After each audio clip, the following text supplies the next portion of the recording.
Pada kesempatan kali ini saya akan mengajak teman-teman belajar mengenai materi interaksi desa dan kota. Penasaran? Kita belajar ya!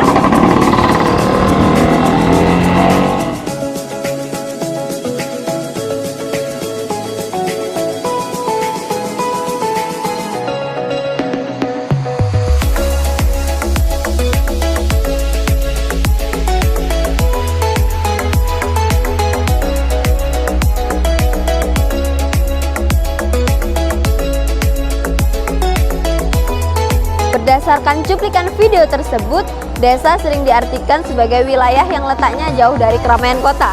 Wilayahnya masih alami dan sebagian besar arealnya dimanfaatkan untuk ladang, pemukiman, pesawahan, sehingga sebagian besar penduduk di desa masih bekerja di sektor pertanian.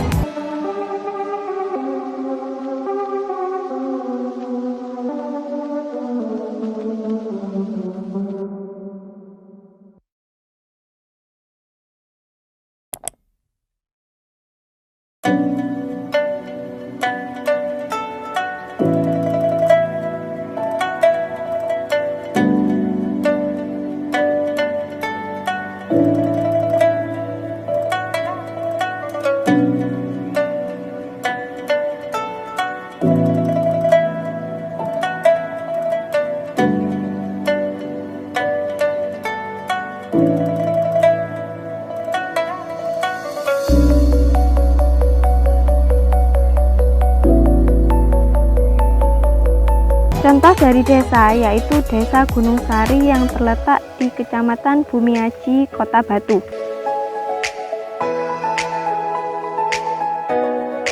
Ciri-ciri desa. Yang pertama, desa memiliki sifat gotong royong yang kuat, sehingga masyarakat desa tergolong saling membantu. Yang kedua, struktur ekonomi desa masih bersifat agraris, seperti yang bisa kita lihat seperti ini kan. Yang ketiga, hubungan kekerabatan yang kuat, sehingga antara masyarakat satu dengan masyarakat lainnya saling membantu. Yang keempat, memegang norma agama yang kuat. Dalam hal ini, masyarakat biasa melakukan kebiasaan seperti menundukkan kepala saat berjalan, selain itu juga senyum dan sapa. Yang kelima, sarana dan prasarana komunikasi masih tergolong sederhana. Hal ini bisa dibuktikan Desa Gunung Sari bisa ditempuh dengan jarak 8 km dari Kota Batu dengan diperlukan waktu 19 menit. Nah, jika ditinjau dari Kota Malang, untuk menuju ke Desa Gunung Sari memerlukan waktu sebanyak 34 menit sampai 40 menit. Kriteria pedesaan. Menurut Peraturan Pemerintah Republik Indonesia Nomor 15 Tahun 2010 tentang penyelenggaraan penataan ruang, kawasan pedesaan harus memenuhi kriteria sebagai berikut. Yang pertama, daerah. Daerah yang meliputi berbagai aspek seperti lokasi, luas, lahan, keadaan alam, dan tanah. Selain itu, lokasi yang kita ambil yaitu Desa Gunung Sari. Nah, Desa Gunung Sari ini terletak di Kecamatan Bumiaji, Kota Batu, Provinsi Jawa Timur. Yang kedua, yaitu penduduk. Yang kedua, penduduk yang terdiri dari jumlah penduduk, keberadaan penduduk, tingkat kelahiran, tingkat kematian, dan lain sebagainya. Jumlah penduduk Desa Gunung Sari berjumlah 6.831 jiwa. Perbandingan jenis kelamin antara laki-laki dan perempuan yaitu 3.452 untuk laki-laki dan 3.379 untuk perempuan. Mata pencarian dihitung sebagai berikut. Jika dihitung menggunakan rumus dari sek ratio, maka diperoleh kesimpulan tiap 100 penduduk perempuan yang ada di Desa Gunung Sari terdapat 102 penduduk laki-laki. Tata nilai budaya lokal yang berfungsi sebagai penyangga budaya dan lingkungan hidup bagi wilayah kehidupan yang berkaitan erat dengan adat istiadat, norma yang berlaku di dalam masyarakat, serta sistem pergaulan di dalam masyarakat tersebut. Salah satu adat istiadat yang masih berlaku di Desa Gunung Sari yaitu kesenian jaranan dor. Kesenian ini merupakan atraksi yang disuguhkan oleh warga asli Gunung Sari.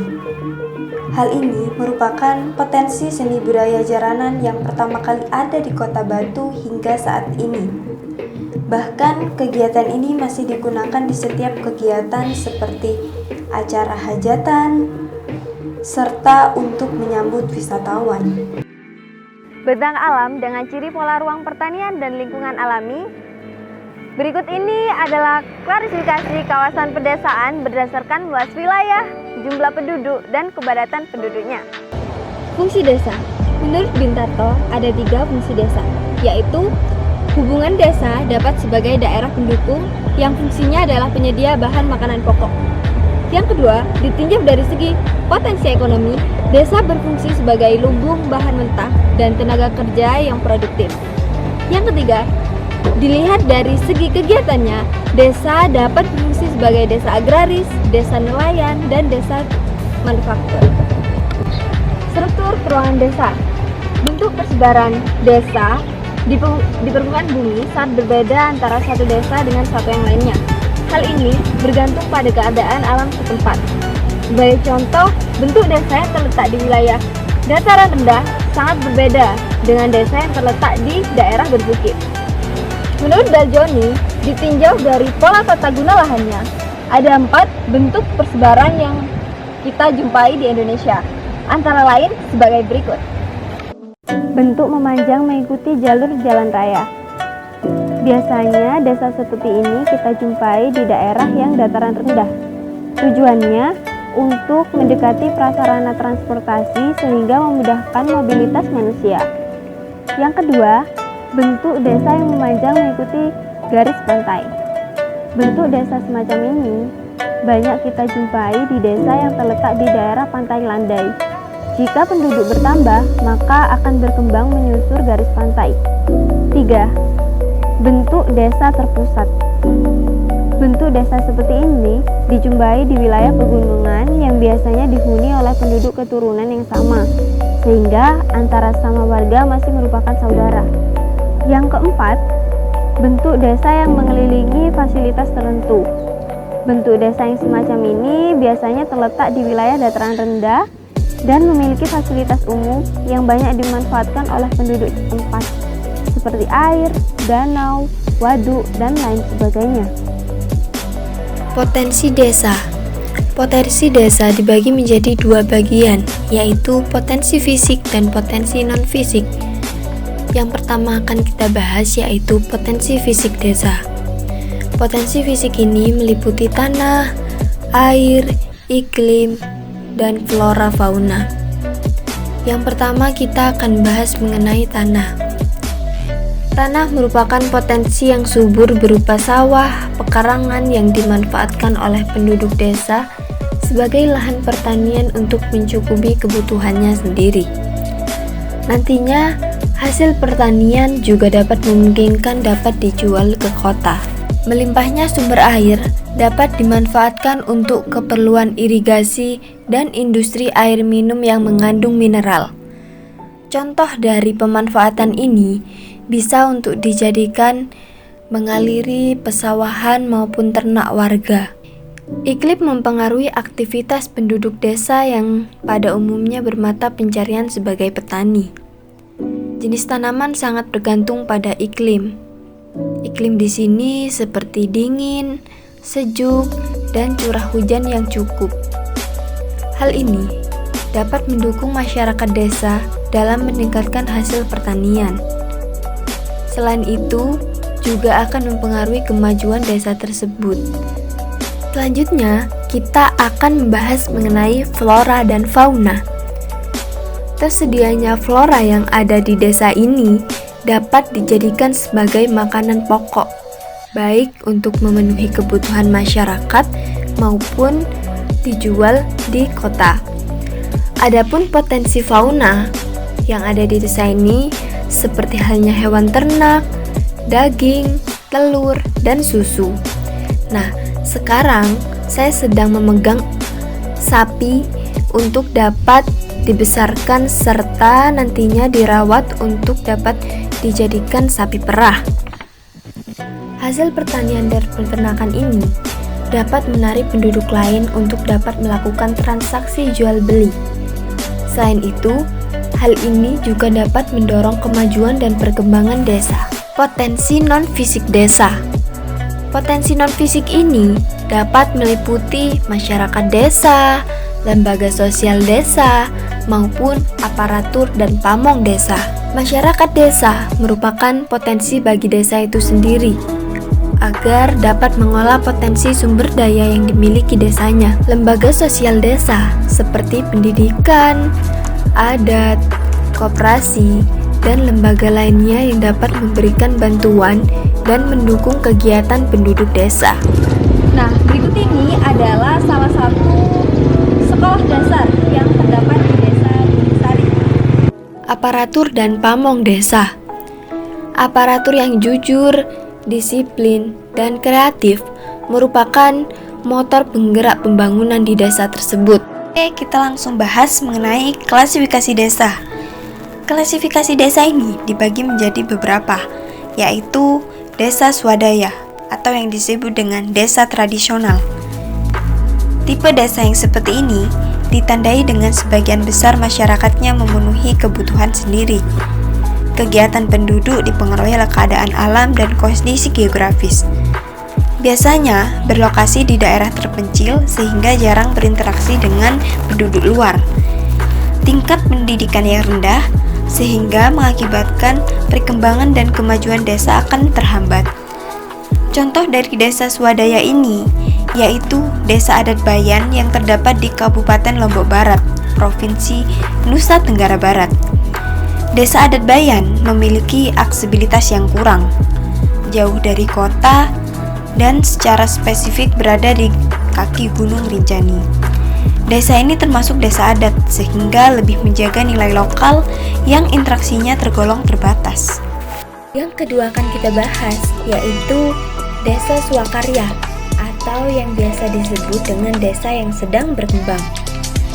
Desa swakarya ditandai dengan adanya perubahan untuk memanfaatkan dan mengembangkan potensi yang ada di desa, sehingga mampu menjual hasilnya ke daerah lain.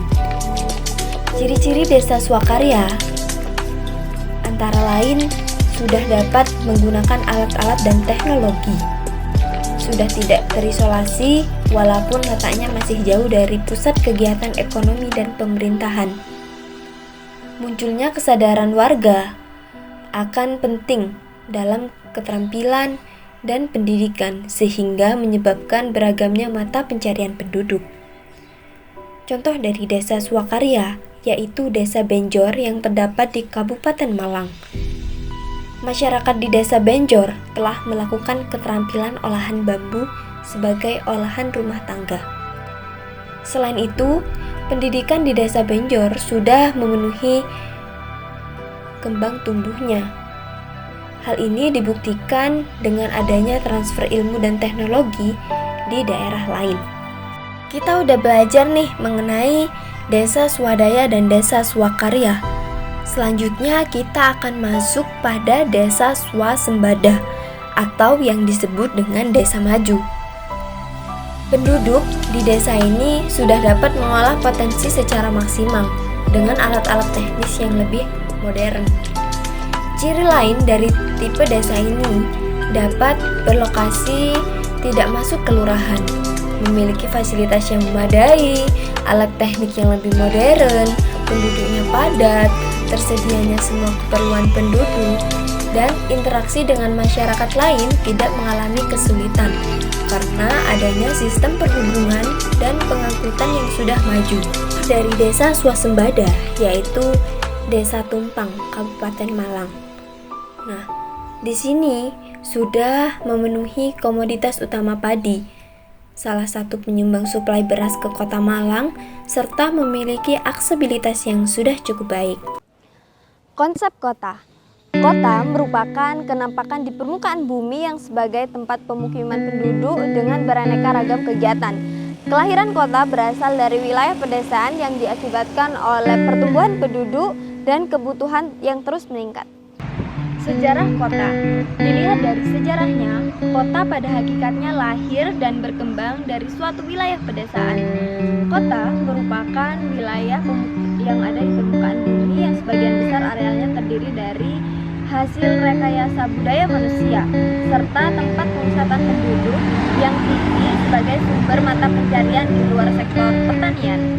Oleh karena itu, meningkatnya kebutuhan dan pesatnya iptek, maka muncullah pemukiman baru. Selanjutnya diikuti oleh fasilitas-fasilitas sosial seperti pasar, pertokoan, rumah, dan sebagainya, hingga terbentuklah suatu wilayah perkotaan. Lengkapnya fasilitas yang dimiliki oleh kota merupakan daya tarik tersendiri bagi penduduk desa untuk dapat berdatangan di wilayah kota. Kriteria perkotaan. Adapun kriteria kawasan perkotaan meliputi hal-hal sebagai berikut. Perkotaan memiliki karakteristik kegiatan utama budidaya yang bukan pertanian, sehingga mata pencarian penduduknya terutama di bidang jasa, perdagangan, dan industri. Selain itu, perkotaan memiliki karakteristik sebagai pemusatan dan distribusi pelayanan barang dan jasa yang didukung oleh sarana prasarana termasuk dalam pergantian transportasi. Bentuk perkotaan ditinjau dari bentuknya, kawasan perkotaan dibagi menjadi beberapa bentuk. Di antaranya kota sebagai daerah otonom. Nah, bentuk kota seperti ini di Indonesia antara lain itu seperti Jogja dan Aceh, karena kota ini memiliki budaya tersendiri serta aturan adat tersendiri di daerahnya. Yang selanjutnya, kabupaten yang memiliki ciri perkotaan. Bentuk kota yang seperti ini di Indonesia antara lain seperti Kepanjen yang berada di Malang Kabupaten. Hal ini dapat dilihat dari wilayahnya yang sudah memiliki ciri-ciri kota. Namun jika dilihat dari masyarakatnya sendiri, masih banyak yang berkarakteristik sebagai masyarakat desa. 2 atau lebih kabupaten yang berbatasan langsung dan memiliki ciri perkotaan. Nah, bentuk wilayah seperti ini yang ada di Indonesia itu bisa seperti Salatiga yang ada di kota Semarang. Unsur dan karakteristik kota. Nah, setiap kota memiliki masalah tersendiri, hampir dengan tingkat yang berbeda-beda. Contohnya dari permasalahan ini seperti kemiskinan, pemukiman kumuh, dan kesehatan yang rendah. Unsur kota sendiri menurut Mulvey Shaples, seorang yang tata kota Amerika Serikat, kota ditinjau dari aspek fisik, aspek sosial, dan aspek ekonomi. Aspek fisik ini meliputi kawasan terbangun yang saling berdekatan dan meluas dari pusat kota dan pinggiran. Karakteristik fisik ini dipengaruhi oleh unsur-unsur berikut ini. Aspek fisik kota merupakan kawasan terbangun yang saling berdekatan dan meluas dari pusat ke wilayah pinggiran. Karakteristik ini dipengaruhi oleh unsur-unsur seperti bentuk dan fitur lahan yang mempengaruhi unsur-unsur di dalam kota, seperti lahan yang dibangun dengan perencanaan khusus. Yang kedua, bangunan sebagai unsur perkotaan yang sangat jelas terlihat seperti pemukiman, pemerintahan, industri, dan transportasi. Yang ketiga, ruang terbuka seperti taman, tempat bermain, dan tempat rekreasi. Di era tahun 2000-an, RTH di Kota Malang masih lebih dari 20%, tapi hingga saat ini terus berkurang dan hingga menyentuh 15%. Selain itu, kegiatan estetika yang antara lain dapat dilihat dari kebersihan kota dan perencanaan perkotaan untuk meningkatkan kualitas kota. Jika dilihat dari aspek sosial kota, nah ini merupakan konsentrasi yang membentuk suatu komunitas dengan tujuan untuk dapat meningkatkan produktivitas, nilai konsentrasi, dan spesialisasi tenaga kerja. Nah, hal ini ditinjau agar dapat meningkatkan diversitas intelektual, kebudayaan, kegiatan rekreatif. Nah, selain itu, karakteristik sosial ini dipengaruhi oleh unsur-unsur berikut ini. Aspek ekonomi kota. Berdasarkan aspek ekonomi, kota berfungsi sebagai penghasilan barang dan jasa untuk kehidupan masyarakatnya dan berlangsung pada kota tersebut. Ekonomi perkotaan dapat ditinjau dari 3 bagian, yaitu ekonomi publik, ekonomi swasta, dan ekonomi khusus. Karakteristik kota. Jika dilihat dari aspek fisik, sosial, dan ekonomi, kita dapat menyimpulkan bahwa beberapa kriteria suatu kota. Hal ini dapat dibuktikan sebagai berikut.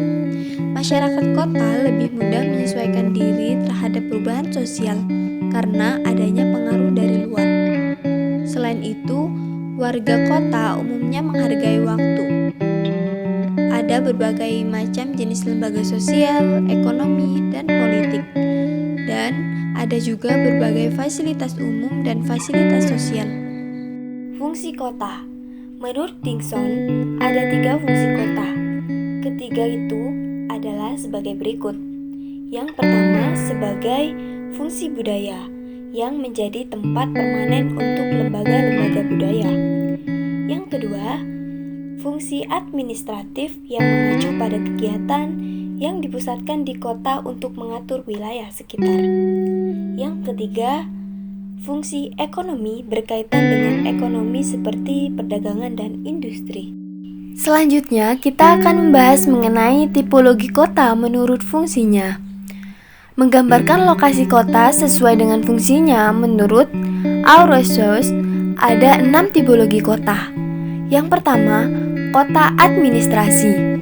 Kota ini bisa menjadi ibu kota suatu wilayah yang letaknya berada di pusat wilayah dengan mempertimbangkan kemudahan komunikasi, keuntungan strategis, dan kondisi iklim. Hal ini dapat dicontohkan seperti kota Jakarta. Yang kedua yaitu kota pertahanan. Kota ini memiliki fungsi dominan yang berkaitan dengan keamanan dan pertahanan negara.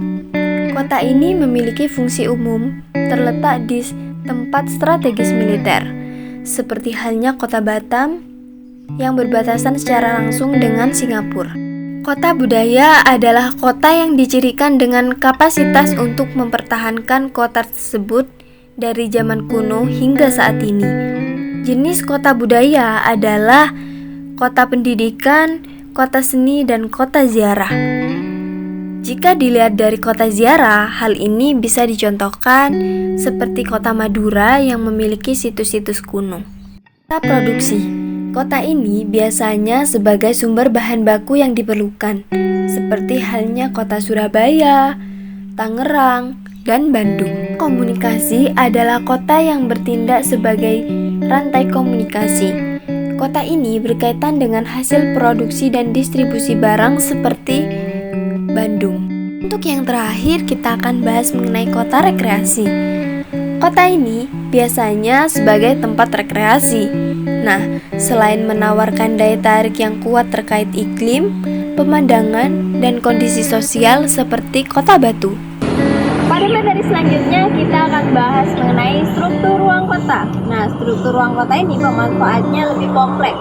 Pemanfaatan ruang atau lahan ini diperlukan untuk keperluan tertentu sehingga tidak ada terjadi pemanfaatan yang tumpang tindih antara pemanfaatan satu dengan lainnya. Nah, pola penggunaan lahan merupakan salah satu bentuk interaksi antara manusia dengan lingkungannya sebagai tempat hidupnya. Melalui perencanaan ini, sistem penggunaan lahan yang tepat sesuai dengan kondisi lingkungan diharapkan kita dapat memanfaatkan ruang di muka bumi ini secara maksimal. Secara umum, struktur penggunaan lahan dapat dibedakan menjadi 3 bentuk sebagai berikut. Teori konsentrik. Teori ini dikembangkan oleh E.W. Burgess pada tahun 1920. Pola penggunaan lahan kota memperlihatkan zona-zona melingkar. Pusat dari kota tersebut meliputi inti kota, tempat paling ramai sebagai pusat ekonomi. Semakin ke tepi, zona kegiatan ekonomi semakin sedikit. Menurutnya, struktur penggunaan lahan kota dikelompokkan dalam 6 konsentrik, yaitu sebagai terlihat di gambar berikut ini. Teori sektoral. Teori ini dikembangkan oleh Homer Holt pada tahun 1930. Pola penggunaan lahan kota cenderung berkembang berdasarkan sektor-sektor. Pusat daerah kegiatan terletak di pusat kota, namun pola-pola penggunaan lahan lainnya berkembang menurut sektor-sektor yang bentuknya menyerupai irisan kue tar. Hal ini disebabkan oleh faktor geografi, yaitu bentuk lahan dan pengembangan jalan sebagai prasarana rute komunikasi dan transportasi. Di daerah-daerah yang datar, bentuk jalan umumnya lurus dan sistem penggunaan kota secara sektoral lebih banyak terlihat karena lokasi pemukiman penduduk mengikuti jalan-jalan tersebut. Hal ini untuk memudahkan transportasi dalam hal pengangkutan. Seperti dicontohkan, pendidikan di Kota Malang. Sektor pendidikan berada ke arah utara dilihat dari arah UM, UB, dan UIN. Teori inti berganda. Teori ini dikembangkan oleh C.D. Harris and L. Ullman pada tahun 1949. Pola penggunaan lahan ini tidaklah sederhana seperti yang dikemukakan oleh teori konsentrik dan teori sektoral, sebab penggunaan terjadi pada suatu kota di mana terdapat tempat-tempat tertentu yang berfungsi sebagai inti-inti kota dan pusat pertumbuhan baru. Tempat-tempat yang berfungsi sebagai inti kota antara lain kompleks dalam perindustrian, pelabuhan, dan jaringan jalan kereta api, kompleks perguruan tinggi, dan kota-kota kecil di sekitar kota. Setelah tahun 1970, bentuk perkembangan Kota Malang mirip seperti dengan teori inti berganda atau multiple net theory yang dikembangkan oleh Harris and Ullman dalam Raharjo 1983, menyatakan bahwa suatu kota terdiri dari beberapa inti perkembangan dan bukan hanya satu seperti halnya teori konsentrik maupun sektor. Tiap pusat cenderung diwarnai oleh satu jenis kegiatan seperti pemerintahan, rekreasi, pendidikan, perdagangan, dan lain sebagainya. Untuk saat ini kita akan bahas mengenai perbedaan antara pola keruangan desa dan pola keruangan kota. Nah, pada keruangan desa dan kota memiliki beberapa perbedaan yang sangat signifikan sekali. Desa memiliki wilayah yang sangat luas dibandingkan dengan kota. Hal ini tentunya berpengaruh terhadap perencanaan tata ruang kota dan tata ruang desa. Selain itu juga perlu memperhatikan corak kehidupan penduduknya. Wilayah kota mempunyai tata ruang yang terencana dengan baik dan jelas. Selain itu, peningkatan prasarana juga secara terpadu. Konsep interaksi. Interaksi wilayah dapat diartikan suatu hubungan timbal balik antara wilayah satu dengan wilayah lainnya yang saling berpengaruh. Nah, hal ini dapat menimbulkan permasalahan baru. Interaksi tidak hanya terbatas pada perpindahan manusia saja, melainkan juga menyangkut perpindahan barang. Nah, seperti sekarang ini, jeruk dilakukan perpindahan barang dari desa ke kota untuk dapat dijual dan dipasarkan. Nah, selain itu juga informasi serta menyertai tingkah laku manusia. Faktor-faktor yang mempengaruhi interaksi, pola dan kekuatan interaksi antara lain wilayah atau lebih sangat mempengaruhi keadaan sosial, alam, dan proses hubungan interaksi antar wilayah. Nah, menurut ahli Edward Ilham, ada 3 faktor utama yang mempengaruhi timbulnya interaksi pada suatu wilayah. Yang pertama mengenai adanya wilayah yang saling melengkapi. Nah, kompleksitas regional ini dengan adanya wilayah-wilayah yang saling melengkapi dengan adanya perbedaan wilayah dan ketersediaan yang ada di suatu wilayah tersebut. Nah, kemampuan ini dipengaruhi oleh daya alam. Hal ini mendorong terjadinya interaksi antara satu wilayah dengan wilayah lainnya. Hal ini dapat dicontohkan seperti potensi desa yang ada di Desa Gunung Sari ini sendiri. Potensi desa yang ada di Desa Gunung Sari seperti halnya petik mawar. Mawar ini nantinya akan dikirim ke kota untuk dapat memenuhi kebutuhan di kota. Selain itu, kota mengemas bunga mawar ini menjadi buket-buket untuk dapat dijual kembali. Seperti itulah keterkaitan antara desa dan kota. Selain itu, kota membutuhkan bunga karena tidak memiliki lahan, sementara desa memerlukan pasar untuk dapat memasarkan produknya. Yang kedua, adanya kesempatan untuk berinvestasi. Nah, hal ini kesempatan diartikan sebagai suatu kemungkinan perantara antara penghambat dan menimbulkan interaksi antar wilayah. Yang ketiga, ketiga, adanya kemudahan dalam perpindahan ruang. Nah, faktor ini mempengaruhi interaksi antar wilayah, ialah kemudahan perpindahan barang. Nah, hal ini bisa dipengaruhi oleh jarak mutlak dan jarak relatif, biaya transportasi, dan kemudahan prasarana transportasi. Nah, seperti kita ketahui, hal ini dicontohkan dengan adanya kemudahan dan kelancaran sarana transportasi. Seperti misalnya Kota Malang memiliki permukaan daerah yang datar, sehingga aksesibilitas menuju ke Kota Malang dapat ditempuh dengan mudah. Selain itu, kita bisa dilihat di belakang kita terdapat transportasi untuk dapat memudahkan perpindahan barang untuk menuju ke kota. Zona interaksi desa dan kota. Wilayah kota yang berinteraksi dengan wilayah pedesaan, kekuatannya tergantung pada pusat kota. Makin jauh dari pusat kota, maka interaksinya semakin lemah. Menurut Tarto, wilayah-wilayah zona interaksi dapat dibedakan menjadi beberapa, yaitu sebagai berikut. City adalah sebagai daerah pusat kota. Hal ini dicontohkan seperti Balai Kota Malang. Selanjutnya yaitu suburban atau subdaerah perkotaan, yaitu wilayah yang lokasinya dekat dengan pusat kota dan merupakan tempat tinggal para penglaju. Penglaju adalah penduduk yang melakukan mobilitas harian tanpa menginap. Hal ini dicontohkan seperti wilayah Kedung Kandang. Suburban flight, yaitu jalur tepi subdaerah perkotaan. Hal ini bisa disebutkan wilayah yang melingkari suburban dan merupakan peralihan antara desa dan kota. Contoh dari wilayah ini yaitu Madiopuro. Urban flight, yaitu jalur tepi daerah perkotaan yang paling luar, yaitu suatu wilayah batas luar kota yang mempunyai sifat-sifat mirip dengan kota kecuali pusat kota. Hal ini bisa dicontohkan seperti Cemoro Kandang. Rural, yaitu daerah pedesaan. Hal ini bisa dicontohkan dengan daerah Tumpang.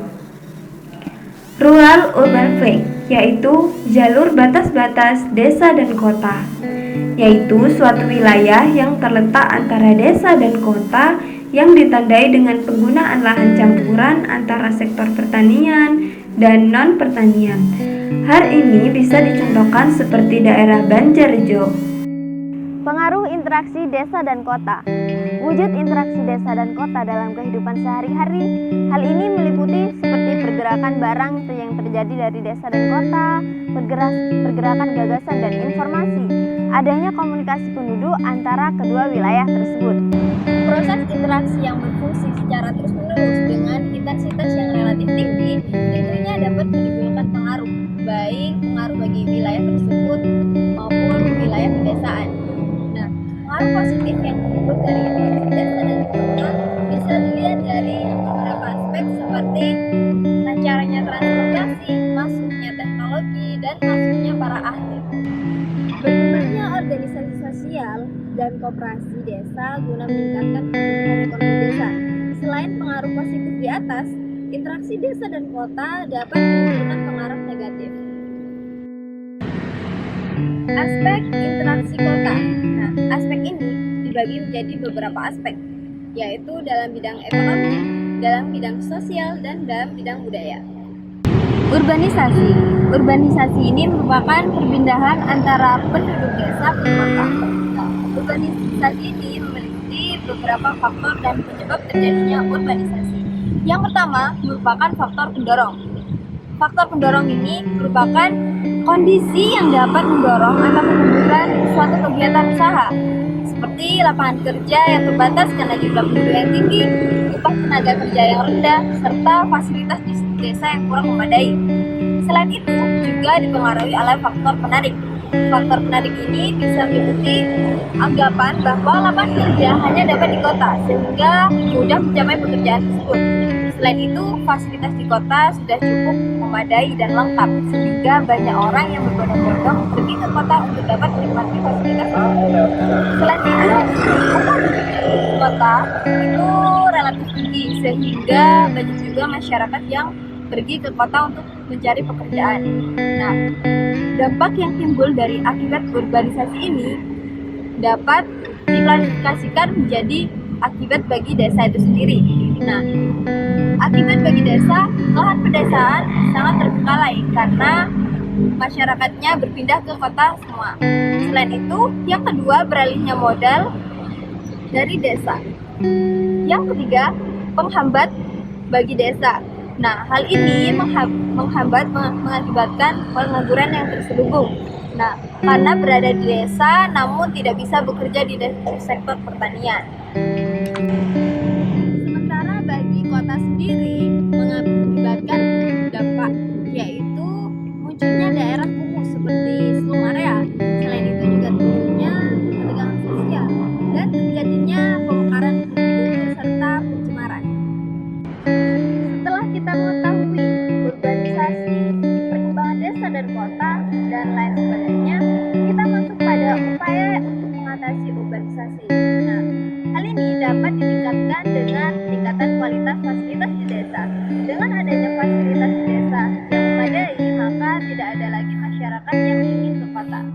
Nah, selain itu, pemerataan pembangunan ke pelosok-pelosok desa di Indonesia. Nah, pemerataan pembangunan ini dapat meningkatkan daya tarik masyarakat desa untuk tetap tinggal di desa.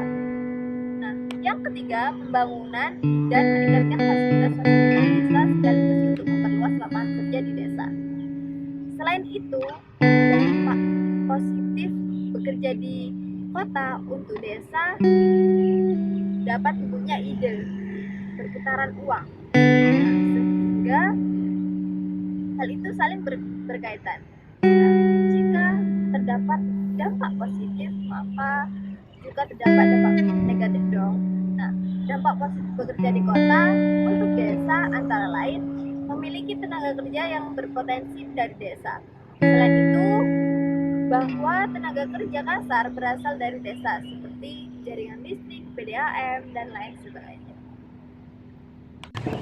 Oke, tidak kerasa kita sudah selesai loh mempelajari materi desa dan kota. Bagaimana? Apa teman-teman sudah paham? Jangan lupa terus belajar ya. Semoga ilmu ini dapat bermanfaat bagi teman-teman sekalian. Sekian dari saya. Assalamualaikum warahmatullahi wabarakatuh. Bye-bye.